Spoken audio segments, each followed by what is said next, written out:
Hey everyone, in this video I'm going to show you a few great sleeping positions you can use for something called Meralgia Paresthetica.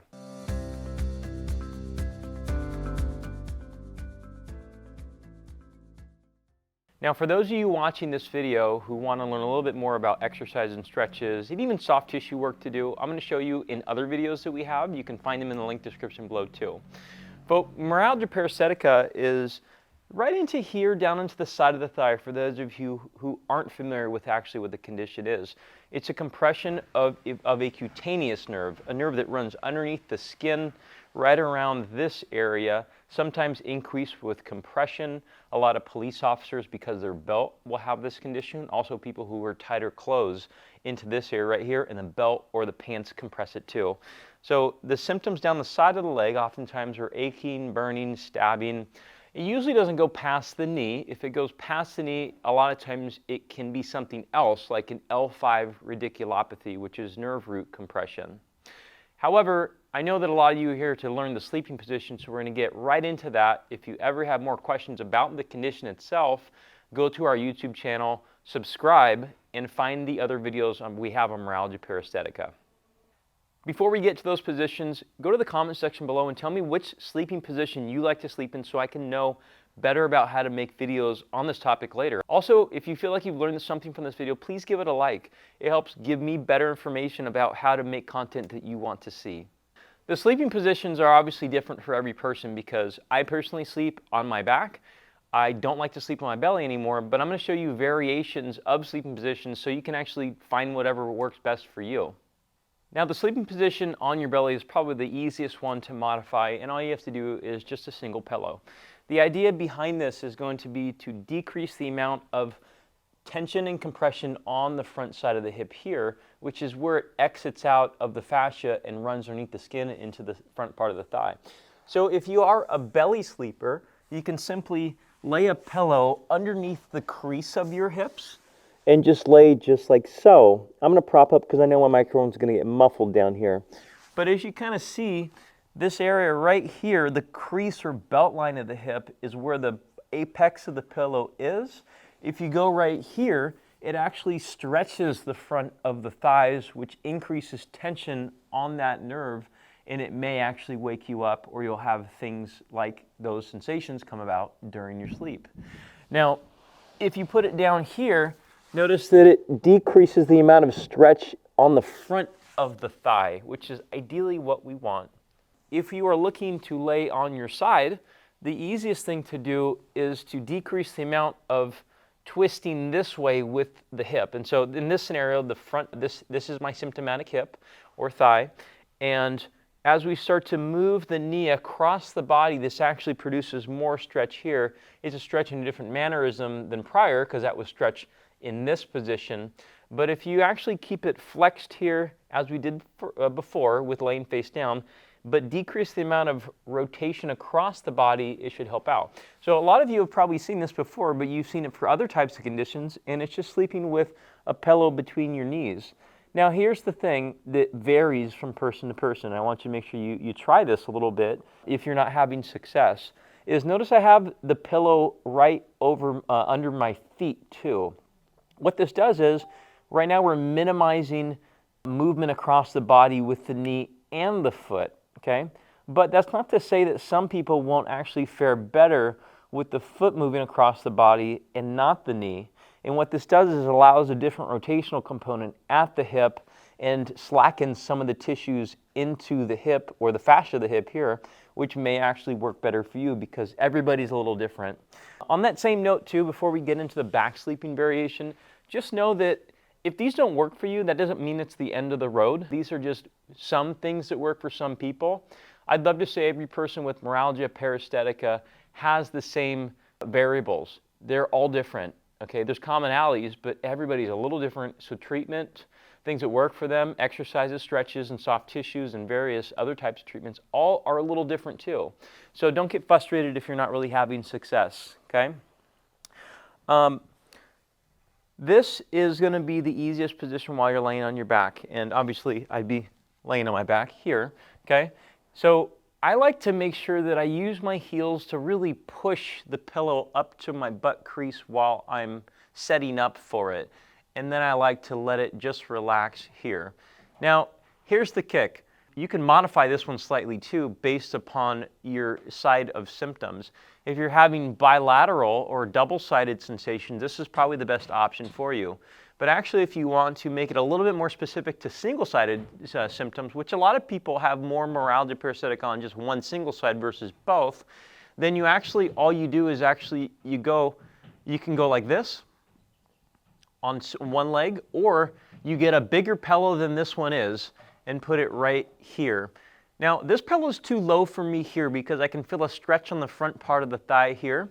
What I want is two pillows, or I double up the pillows just like so, and I'm propping myself into an open figure 4 position that my body tension doesn't have to fight to stay in. This is really relaxed and passive, and ideally if you start in this position, this is what you need, but it's a misconception that you have to stay in this position all night. You don't. What we're trying to do is buy more time to decrease the amount of tension on the nerve, creating the Meralgia Paresthetica. And so in 30 minutes, an hour sleeping, then you kick out of it, that's okay. Now you may be wondering, what if I sleep on the side of involvement? So I have Meralgia Paresthetica on this leg. I like to sleep facing the camera here. What do I do then? Well, this is the only situation which is a little bit hard, actually. And sometimes what you can do, rather than actually have to roll into a different position, is you can get creative with your pillows, all right? You can try it just as we did before, here or here. But actually what works for a lot of people, surprisingly, is doing something simple like this. They change the pillow into the torso area because we know that the nerve, which is affected in Meralgia Paresthetica, actually comes from the spine. It's common that there's a spinal component as well. So if you just change something, you go here, or even like you put a pillow underneath your armpit here, this changes the orientation of the spine slightly. And although you're having compression on the area of Meralgia Paresthetica while you're laying on it, you can change the spinal component without changing that variable. And obviously what we want the most is for you to be able to sleep throughout the entire night. I know if you told me to sleep in my belly, I couldn't do it right now, all right? You need to sleep. So ideally sleep the way you have been sleeping, just slightly modify it with these positions of the pillow. Now, what do you do before you go to sleep to actually improve your success with sleeping? Well, that's a whole different scenario here. There's a lot of things I think that we personally can do prior to sleep or during the day to improve sleep. It's not always about sleeping position. So one form of tissue work we really like to encourage people to do here at Performance Place in Costa Mesa is that there's a form of tractioning the skin in the layer where the skin and the nerve, the microphone cord, and then the fascia underneath, or the muscular layer even, there's a fixation between the two, not allowing the nerve to slide. When it's not able to slide, it becomes more tense. When it becomes more tense, sometimes you get symptoms. And so one thing you can do is something called skin rolling or traction into the skin. And so the area of high payoff with Meralgia Paresthetica is going to be, so you get the point of the hip right here, you kind of work your way down and slightly to the front here, kind of to my hip pocket. Okay? I'm not going to show underneath my shorts necessarily, it's not really that important, but you basically just lift the skin and then you try to move it. There was a soft tissue course I went to recently where they mentioned the idea of intention, okay? And they said if you're trying to separate one tissue from another, would you not put force through it, or would you just kind of touch it? And we're like, well, we put force through it. Well, yeah. If the idea is if we think that there's actually a physical fixation of the lateral femoral cutaneous nerve right here between the layers of tissue, try to lift one layer of tissue. It doesn't have to be right over it. It can be next to it. And you try to traction it, put force through it to see if you can get it to separate. And I'd love to say that we can all punch through a wall with one punch, but sometimes it takes many. So you're going to have to really traction in there quite a bit. This sometimes bruises people, so obviously you should have medical evaluation before you actually get cleared to do this too. But working this all the way down to the area where the Meralgia Paresthetica nerve, the lateral femoral cutaneous nerve goes, all the way down to the side of the thigh is actually really important. And so there's one version which you can do that where you separate it, okay? So you separate the tissue. The other one is you can actually grab the tissue and then move the nerve underneath it. This is a very super general way of doing it. You can also bend the knee. You can also move the hips, You can also circle the pelvis, okay? And again, it comes down to intention, all right? If you're trying to separate tissue from another tissue or slide a nerve past an area that you're lifting, you need to make sure you're doing that intention, not being super general. And that's the value of having one-on-one tissue work with an expert as well. The other thing you can do here is something like, this is rock tape. I don't really care what type of tape. There's many different types of sticky tapes nowadays. The point of the tape, in my opinion, is it creates a lift, and it depends on how you actually put it on. So I'm going to walk you through this here just to show you how I would do it. This tape is too long for this purpose, so I'm going to cut it down, and this is actually a trash piece of tape. You see it's all wrinkled up, and it's not really in good form here. So I'm going to make my best to see if we can work with it here, since it's a garbage piece of tape. So I'm gonna round the edges here, just because a lot of times when you have an edge like this, where it's actually got a tip on it, it actually pulls off a little quicker. And when you put these tapes on, I've noticed that people actually fare really well, and they leave the same tape on sometimes for about a week. Ideally, when they take it off in the shower when it's wet. But if you put it on really well, it lasts for a while. It can be really helpful for decreasing types of symptoms associated just with cutaneous nerve involvement, like Meralgia Paresthetica is. Granted, if this doesn't really help, then there's a possibility that the spine component is more important than just the skin component. But here's what we would do, okay? And keep in mind, I'm not a rock tape proponent, okay? I actually don't use tape all the time in the office, but I would use it in this situation here. So what I'm going to do is I'm going to separate the tape right in the middle. Okay, and I'm going to place down one, I'm just going to get one side here, okay? And so I'm actually going to tape, it's going to be right into here, so it's going to be, I'm going to lay it down right here, and I'm going to lay it down just underneath right about, I know you can't see, I'm trying to be modest on camera, so right about there. So it's going down to about like this far of me here. Now because I want to actually use the tape to pucker the skin or traction it, and so essentially what I'm going to do is I'm going to stretch the tape just a little bit, okay? Stretching the tape will actually, it'll start to wrinkle the skin, which is kind of what we want when we're tractioning.